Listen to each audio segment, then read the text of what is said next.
What's up YouTube, Classic Dura coming here with my very first deck profile video. I apologize for my voice being entirely broken. I just came back from a full weekend at MomoCon, which is where I also won this wonderful playmat from. Shoutouts to them. But I'm coming up with my first deck profile video, which is what I'm mostly known for at my locals for Dark Magician. I don't really play the deck competitively anymore, so this is going to be more of a budget-friendly video.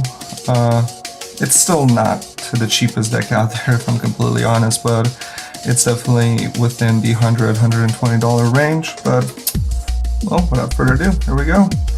First you got your 3 copies of Dark Magician, pretty standard, right there. 3 copies of Apprentice Illusion, and 3 copies of the Magician's Rod. Those are the 3 ups, those are pretty standard. And the last Dark Magician monster in the deck is 1 copy of Dark Illusion. So that's the 3 ups and the Dark Magician cards. Let's get all of those out of the way. And then we also have 2 copies of Blue Boy and 1 copy of Tuner Magician, which I'll get to why we're going to use that later. But this card has won me a couple of duels versus a few Blue Eyes players, which is potentially for the better deck if it doesn't break against you. And hand traps are pretty up to the individual. Currently I run my 1 spare copy of Ghost Order and 2 Effect Veilers.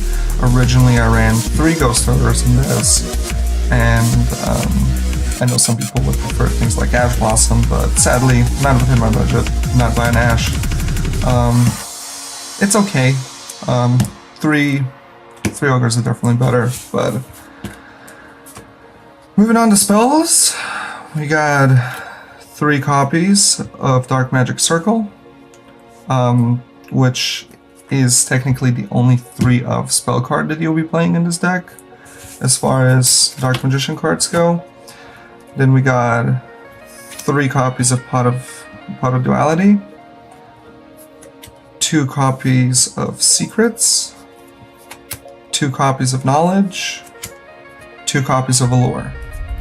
I have a friend that also likes to run 3 copies of Pot of Desires, but personally, I really hate that card. I play it in my competitive decks, but I always hated it in Dark Magician. It never did anything good for me, and even in my competitive decks, it still tends to break. 1 copy of Dark Magic Inheritance. You can run this at 2, and there's a certain card you can take out in this profile that I'll show later. 1 copy of Illusion Magic. You don't need more because this card is searchable through Rod or through this. It really depends on what your opening hand is, so 1 is enough. I can't imagine running more, so yeah. And then we got the 1 copy of Eye of Timaeus. I used to run this at multiple, and arguably it was bricky.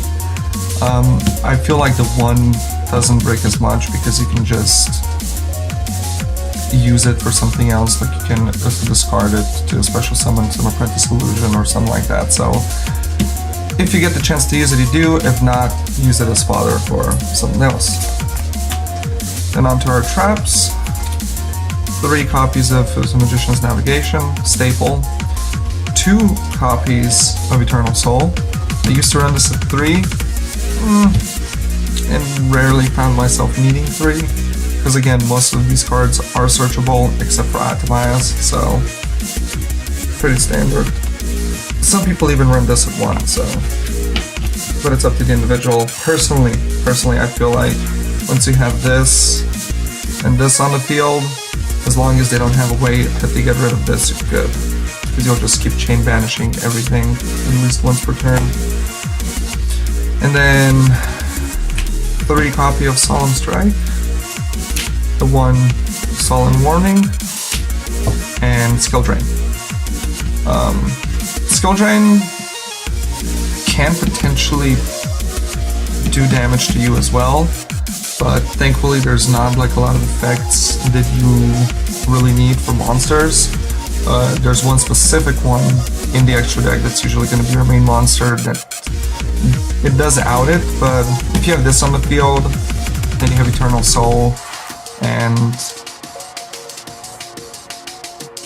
they have no way like of outing that Eternal Soul, then you'll just keep spamming the board with Dark Magicians and, you know, banishing one of their cards once per turn, and you'll be pretty solid with that. Onto the extra deck, this is going to be 2 copies pretty soon. Ebon, Illusion Magician, really good card. You detach one, special summon the Dark Magician from hand or deck. Once per turn, when one of your Dark Magicians or one Dark Normal monster so declares an attack, you can banish one card on the field. Personally, this needs to be at 2. I currently have 1, I'm getting another copy. 1 Ebon High Magician, good for stopping the back row if you can't do it with him. Let's say that he gets outed, you get him out. Slightly weaker, but you know, never know.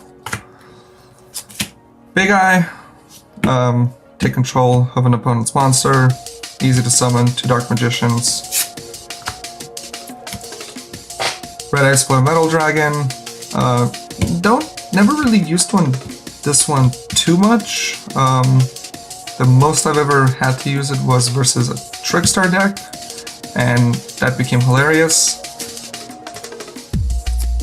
Fusions, or should I say our Iotomias targets. Clearly this one to combine with Eternal Soul, you usually win, because he also counts as a Dark Magician from the graveyard, so even if they manage to beat over him, you just special summon him back. And yeah. And back to the Tuning Magician part, Fields.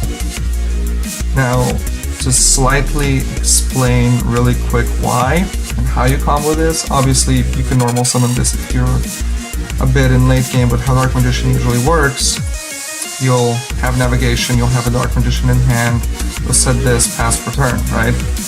Maybe you'll have a Dark Magic Circle up, more back row. I mentioned some Solemns earlier. Usually with Dark Magician, how you want to do it, you're going to wait until the very last possible moment to activate that navigation, even if that means taking a lot of damage from your opponent's Zim attacks. Activate this, special summon the Dark Magician from hand, special summon this on the field with it, because this is one of the spellcasters you can target, and the battle phase is already over. If they don't have a way like that they can add this as soon as your turn comes up, Synchro, Fields, and suddenly they have a big boss monster that they have to deal with. So, and since this just got a reprint, it's a lot cheaper than what it used to be. Not really much of a side deck in this current deck, because it's like I said, I don't use this for competitive, so 1 Raigeki, 1 Dark Hole, 1 Dark Magic Attack, this for their monsters, this for the back row, and this is searchable with Eternal Soul, so you can get one of these, and it's also searchable with everything else. 3 copies of Legacy of the Duelist. This can be potentially an amazing card when going up against decks like Altergeist, if you're going turn 1. I mean, like if you're going first and you draw like into this card, set your back row, activate this, they can only set 1 card per turn. And when you attack with a monster, you can stop that attack and pop a card in their back row. So it's pretty nice. And it's like I said, 1 copy of Dark Magician Inheritance, not really a side deck card, but pardon, it's like I said, just got out of a con, my voice is a bit shot. You can take out one of the Solemn Strikes to put a second one of these in pretty easily. Personally, I feel like 3 Solemn Strikes is a bit too much. There's a more optimal version of this deck, but becomes a bit more pricier because of what it runs. And I'm sure that plenty of people have heard about it, but it's the Witch engine, which primarily, is used to summon this. And we all know how annoying this is to deal with. I used to run this actually in my True Draco deck before I built a True Draco Demise. And one time at my locals, and I know that it's only locals, but we have some pretty good players there. I wasn't playing True Draco, I was playing Witch, apparently, because that's all I was drawing into. So yeah, hope you enjoyed this deck profile video for Dark Magician. Shout out to MomoCon for hosting a couple of small Yu-Gi-Oh tournaments there, and shout out to my buddies over at my locals at the Galactic Quest in Lawrenceville. And I'll see you guys at the next deck profile video, or next video in general. I don't know, I'm still debating on what I'm gonna do next, but see you next time.